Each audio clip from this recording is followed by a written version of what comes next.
بسم الله الرحمن الرحيم الحمد لله رب العالمين وأصلي وأسلم على المبعوث رحمة للعالمين نبينا ومولانا محمد وعلى آله وأصحابه ومن والاهم بإحسان إلى يوم الدين وبعد.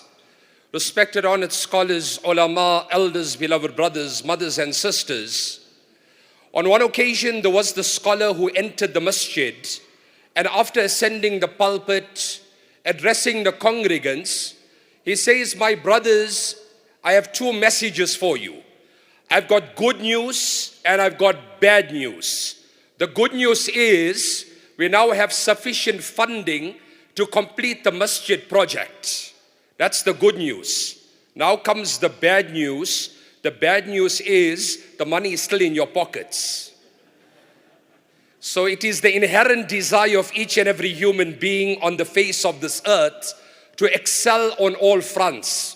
Whether male or female, he or she wishes to be the most handsome, the most beautiful, the most intelligent, the most wise.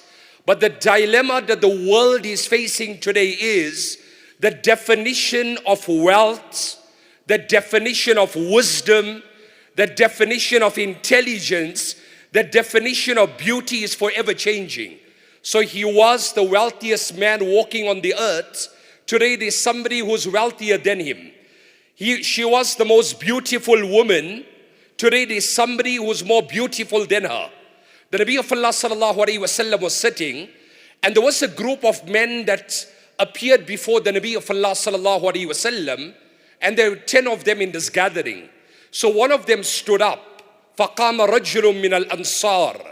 One of them stood up and he said, "O Nabi of Allah, can I ask you a question?" So Nabi alayhi salam said, "Go ahead. What is the question?" "Man akyasun nas wa ahzabun nas." It's a famous narration. Who is the most learned man and what constitutes wisdom? Who is the most learned man and what constitutes wisdom? The Nabi of Allah sallallahu alaihi wasallam immediately responded by saying, "Aktharuhum dhikran lil maut, aktharuhum ista'dadan lil maut, ulaika al akyas dhahabu bi sharafi dunya wa karamati al akhirah." That the one who lives a life in the preparation of death, number one. Number two, the one who lives his life and he prepares for the journey of akhirah, he is the most intelligent man walking on Mother Earth. You know the couplets of Imam Shafi'i, I mentioned it many a times. You know what he used to say? That وَقَدْ مَاتَ قَوْمٌ وَمَا مَاتَتْ مَكَارِمُهُمْ وَعَاشَ قَوْمٌ وَهُمْ فِي النَّاسِ أَمْوَاتُ. That some people have physically died, but their character has kept them alive. Some people have physically died, but their legacy has kept them alive. Some people are physically alive, but their character and their legacy have killed them before they have physically died. What profound words. Madressa Zia-ul-Badr is a manifestation, like our respected Moulana Ahmed Aku had mentioned earlier on, that the seeds that are being planted, we have seen people benefiting from the shade of these seeds within a short space of time. Allah Ta'ala accept the effort of Mullah Qari Musa and his team for the amazing work that is taking place. Allah take this institution from strength to strength. Friends and elders, I've been asked to speak for approximately 25 minutes, and I'll try and wrap up, and I hope at the conclusion of my discourse I could leave behind some positive message that we could all take with us, you know, on this blessed night. When the verse of Quran was revealed, "Man dhalladhi yuqridu Allah qardan hasana," who is there who will give a debt to Allah, that Allah will multiply it many folds. Study the tafsir of this verse. There was one Sahabi by the name of Abu Dahda radiyallahu ta'ala anhu. He comes to the Nabi of Allah sallallahu alayhi wasallam and he said, "O Nabi of Allah, Is Allah asking for a loan despite Allah being independent? Is Allah asking for a loan despite Allah being independent? Nabi alayhi salam responded by saying that Na'am yuridu an yudkhilakumul jannata bihi. Indeed, you have heard correct. Allah does not need the money, but Allah is providing you with an added opportunity to enter you and your family into the gardens of Jannah.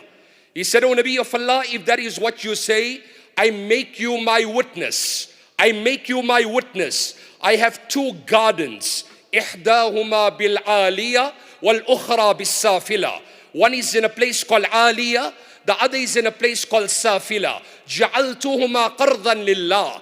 I give both these gardens on the name of Allah, and in lieu of this, I am confident Allah would give me and my family a better garden in Jannah. Nabi alayhi salam said that, no, let us do this. اجعل إحداهما لله والأخرى دعها معيشة لك ولعيالك. One you contribute on the name of Allah, and the other you keep back as a source of income for your wife, your children, and your progeny. He said, O Nabi of Allah, if that is what you say, I make you my witness, the better of the two gardens for Allah and the other one for myself. The better of the two gardens for Allah and the other one for myself. What did Nabi alayhi salam say? Then I give you my word, Jannat is for you, your wife, and your children. The Sahabi leaves Abu Dahda.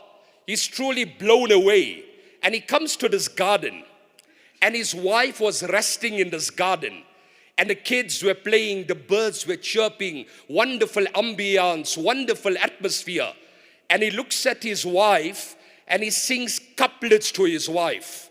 That Hadaki Rabbi Subul al-Rashadi ila Sabil al-Khayri was-Sadadi Bayni min al-Ha'iti bil-Wadadi فقد مدى قردا إلى التنادي أقرضته الله على اعتمادي بالتوع لا منو ولا ارتدادي إلا رجاء الضعف في الميعاد فارتحلي بالنفس والأولاد والبر لا شك فخير زاد قدمه المرء إلى المعاد. What profound words, what amazing words. He looks at his wife and he said, oh my beloved wife, you know how fond and attached I am to this garden. I heard that Allah is asking for a loan. I have given this loan to the Almighty Allah. I have given this garden as a loan to the Almighty Allah. In lieu of this garden, Allah would give us a better garden than what He has given us in this world. You know, I always say this. You know, you come to the wife and you say, you know what? We're living in a beautiful home. My brother is living in a rented home.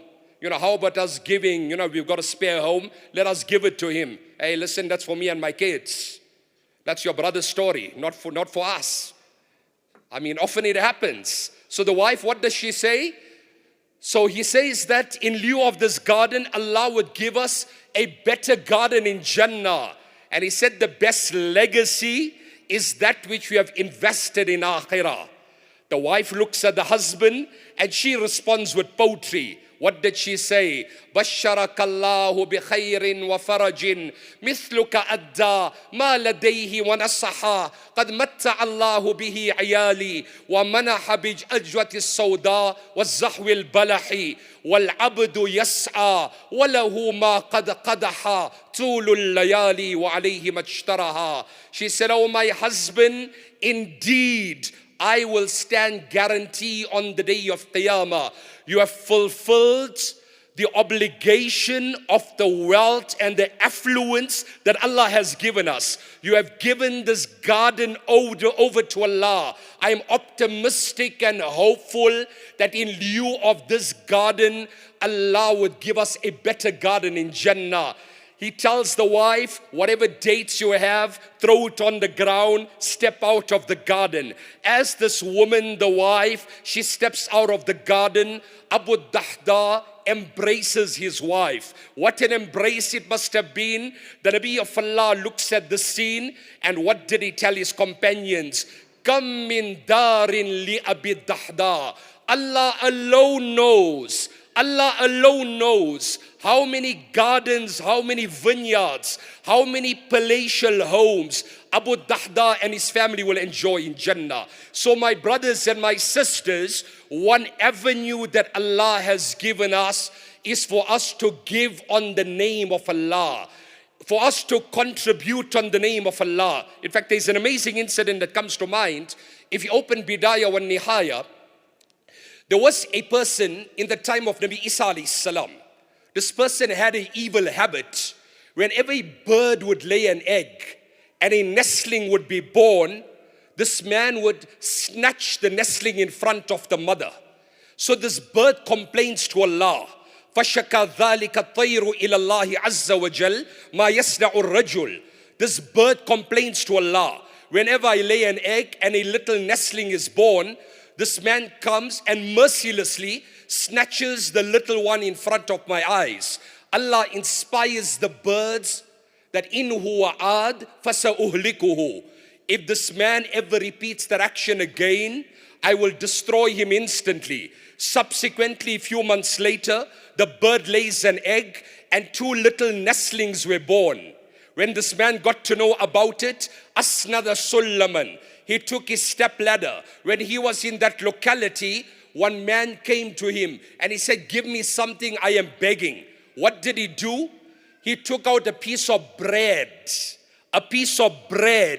and he gave it to this man. He then continues, comes to this tree, climbs up the step ladder, and snatches the nestlings in front of the mother. These birds complain to Allah that, Ya Allah, you had promised us if this man ever repeats that action again, you will destroy him instantly. Allah Ta'ala then tells the birds, don't you know I will never harm nor punish any person who gives charity on that day. I would never harm nor punish any person who gives charity on the name of Allah. I am in no way suggesting that we go on committing wrongs and crimes and then to justify and exonerate ourselves, we give charity on the name of Allah. What I'm saying, my brothers and my sisters, that these are avenues that we have that will pave our way to Jannah. That will pave our way to Jannah. In that same narration, it is written in Bidayah wa Nihaya, in Kanzul Ummal, that there was a person in the time of Nabi Isa alayhi salam who had an evil habit that used to annoy people. So people come to Isa alayhi salam, and Isa alayhi salam then says, you know what, tomorrow this man will be dead by the will of Allah. The next day they see this man is walking around. They come to Isa alayhi salam and they say, perhaps your curse fell on someone else. So Isa alayhi salam said, call the man. As he appears before Isa alayhi salam, he was holding something in his hand. Isa alayhi salam told him, open it up. As he opens it, it was a bundle of wood. He said, open the bundle of wood. As he opens it up, فَإِذَا فِيهَا حَيَّةٌ سَوْدَاءٌ. There was a venomous snake inside. Isa alayhi salam said, on my command, the snake was ordered to poison you. But there's some action that you had done that has averted my curse from you. So he says, you know what, I've done absolutely nothing.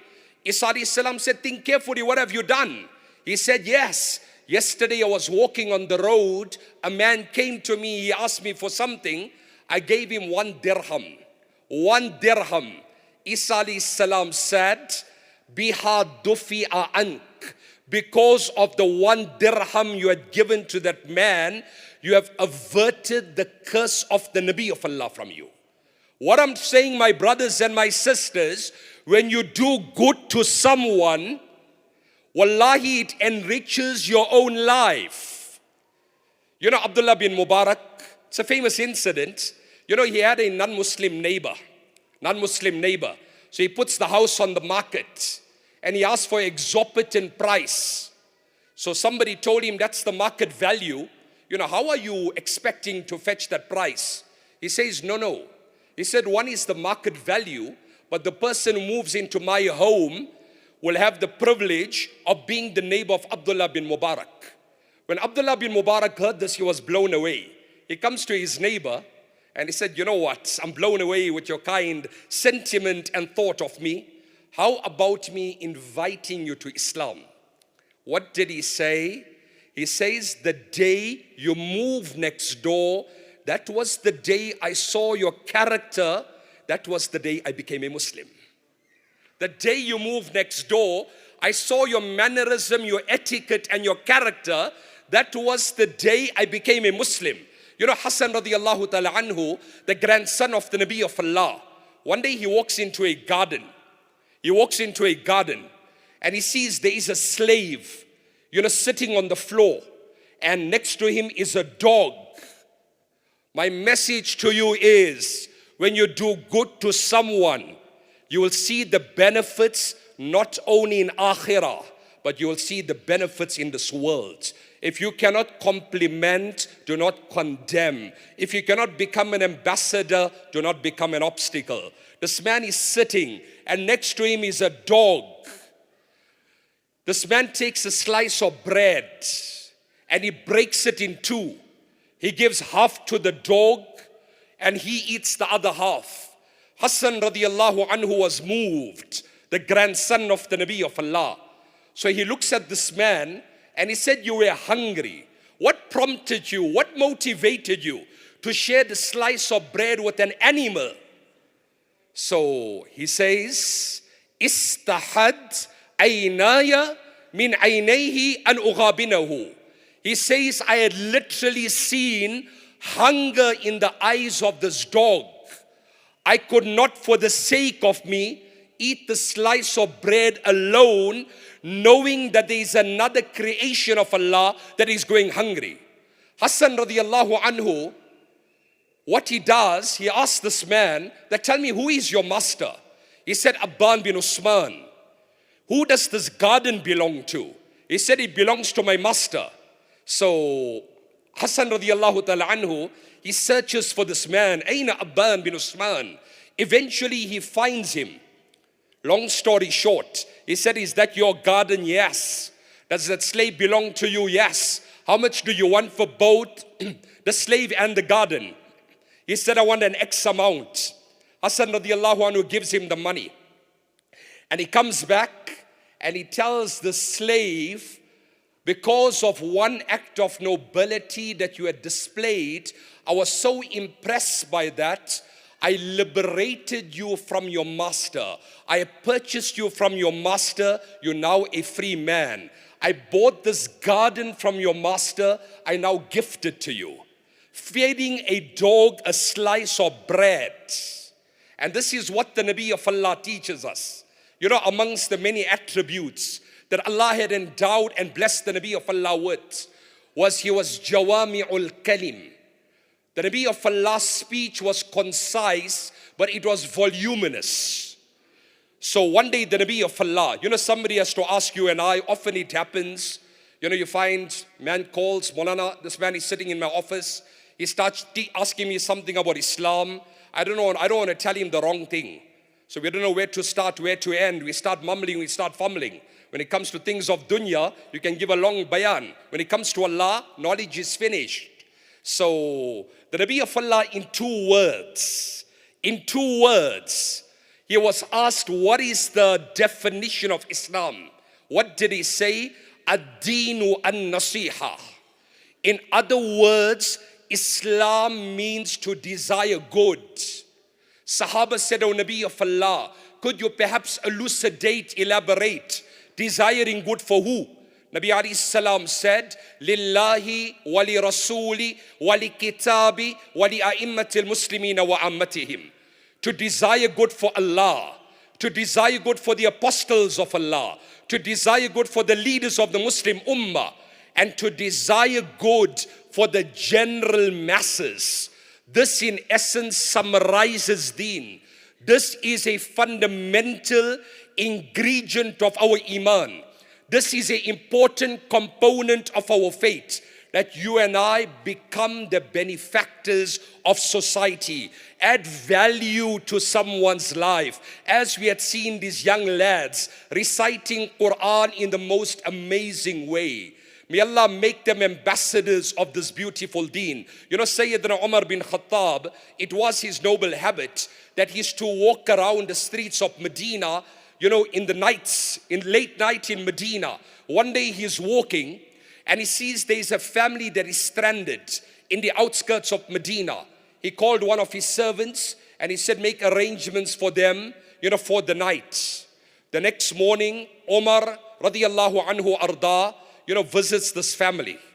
And he sees the children smiling. The family are elated and all happy. And Omar becomes so elated.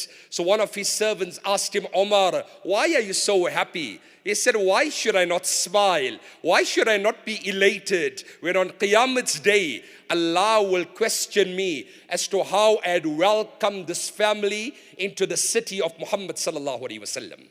What I'm saying, my brothers, leave behind a legacy of positivity, that people will remember you for the good that you had done.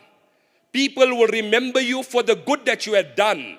We have seen scholars and ulama, they had become more popular after they left this world than whilst they were alive. You know, one day the Nabi of Allah is sitting with Jibreel in the form of Dihya Kalbi. And Abu Zar, the great Sahabi, happens to walk by, radiyallahu ta'ala anhu. So Jibreel tells the Nabi of Allah, لو سلم علينا لرددنا عليه. If Abu Zar had greeted me, I would have responded to his greeting. So Nabi alayhi salam said, Jibreel, do you know my Sahaba by their names? He said, what can I tell you? Abu Zar is more famous in the heavens than on the earth.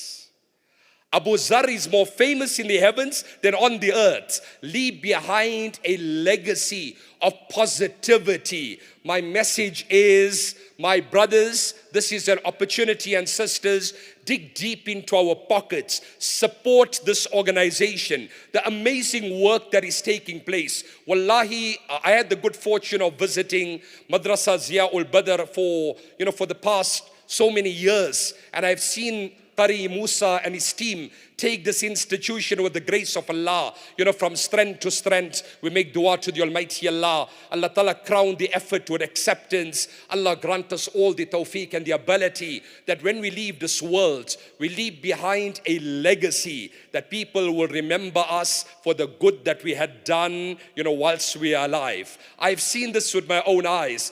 Scholars and ulama, who have left this world, the day they close their eyes, each and every one of us, like they say in English, and let me leave you with these words. What do they say in English? Not everyone can do great things. Not everyone can do great things. But each and every one of us can do simple things in a great way.